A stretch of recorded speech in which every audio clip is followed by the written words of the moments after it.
네, 뭐 말씀드린 대로 이번 태풍의 최대 고비 오늘 밤부터 내일 새벽이 될 전망인데요. 특히 태풍이 해당 지역을 지나갔다고 바로 마음을 놓아서는 안 된다고 합니다.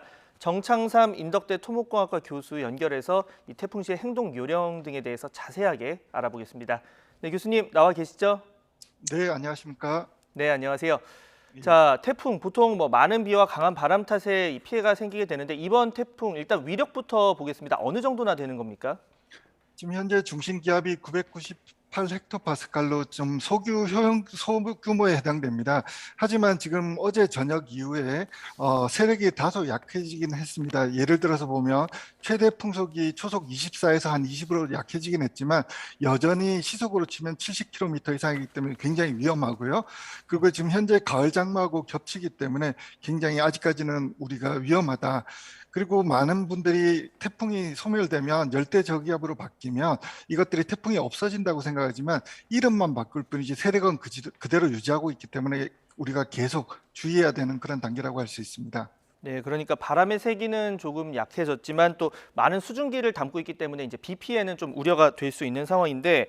자, 하나씩 보겠습니다. 특히 뭐 산사태 취약 지역이나 뭐 산간, 계곡과 같이 좀 인명 피해가 우려되는 곳 먼저 짚어봐야 할 것 같은데 더욱더 좀 선제적인 대비가 필요할 것 같습니다. 어떻습니까?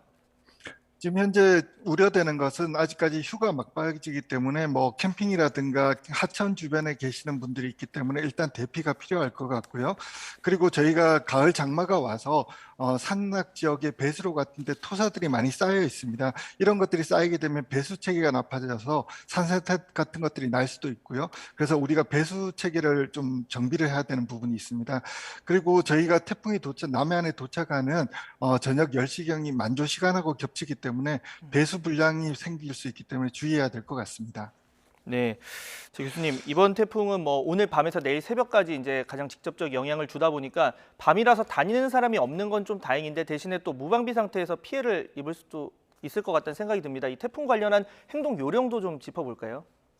그렇습니다. 지금 현재 태풍과 관련해서 제일 위험한 것들은 밤에 일어나기 때문에 내수 침수들이 일어나면 주민들이 대응하기가 상당히 어렵습니다. 그렇기 때문에 주변에 내수 침수에 대한 경험이 있으신 분들은 미리 물이 들어오는 곳에 모래 주머니들을 좀 준비하시는 게 좋을 것 같고요. 반지하 건물에서는 구청 등에서 미리 배수 펌프 같은 것들을 임대하셔서 미리 그 배수 작업을 준비하셔야 될 것 같습니다. 그리고 아까 말씀드린 것처럼 휴가철이기 때문에 하천변이라든가 캠핑하시는 분들은 무조건 대피를 하셔야 될 것 같습니다. 네, 그러니까 지금 혹시 휴가 가 계신 분들이나 캠핑하시는 분들은 뭐 해안가 쪽에는 절대 자리를 잡으시면 안 되겠다 이런 생각이 들고 자, 만약 도심지에서 주택 등이 갑자기 뭐 침수가 되거나 뭐 고립이 된다라고 할 때 좀 어떻게 대처를 해야 하겠습니까? 아까 말씀드린 것처럼 특히 남해안 지역이라든가 그 해안 지역에서는 순간적으로 굉장히 많은 비가 올 것 같습니다. 그 시간이 우리가 저녁이나 새벽이 될 것 같기 때문에 침수가 일어난다는 가정하에서 모래주머니라든가 그리고 침수가 됐을 때 중요한 가재 도구들은 미리 좀 높은 곳에 두시는 게 좋을 것 같고요. 그리고 대피소 같은 것들을 미리 숙지하시면 좋을 것 같습니다. 그리고 배수 체계는 지금 낮 시간 동안 미리 조금 우리가 정비를 하셔서 배수가 잘 될 수 있도록 우리가 준비하는 것이 중요할 것 같습니다.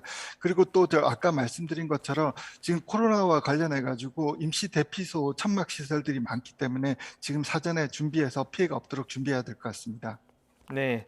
자, 이제 좀 더 세부적으로 보겠습니다. 뭐 실내와 실외의 주의점도 조금씩은 다를 텐데 일단 저희가 뭐 항상 태풍 오면 얘기하는 게 가정에서 창문 흔들리지 않게 하고 또 최대한 이 창문 주변에 가지 않는 것 자체가 중요하다 이렇게 이제 당부를 드리는데 이 밖에 좀 어떤 부분 더 주의를 해야 될까요?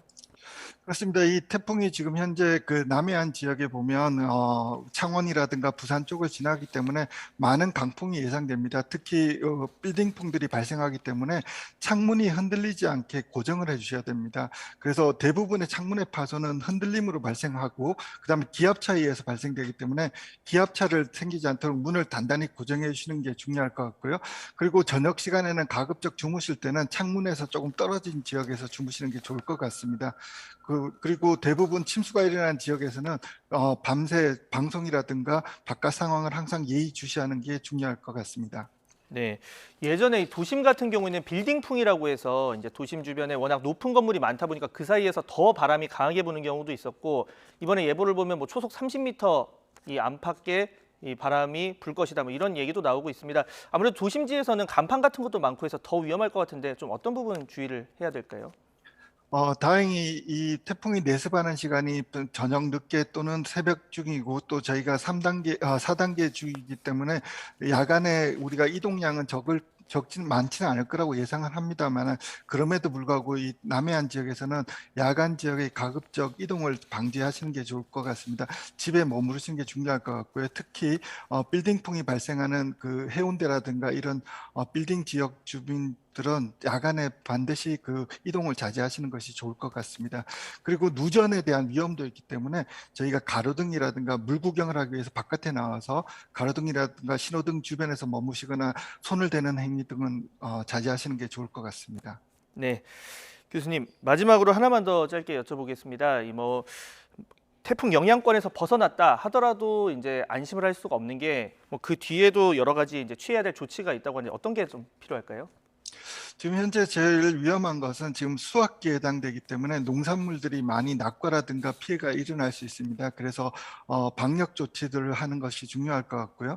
그리고 지금 시즌 자체가 우리가 식중독 등 개인 위생을 좀 철저해야 되는 부분이 있기 때문에 침수가 된 물건들에 대한 철저한 위생 처리가 필요할 것 같습니다.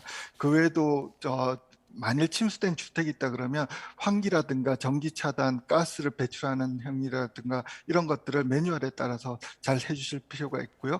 그리고 제방 주변에는 물이 빠지더라도 안전이 확보되기 전까지는 다가가시지 않는 것이 좋을 것 같습니다.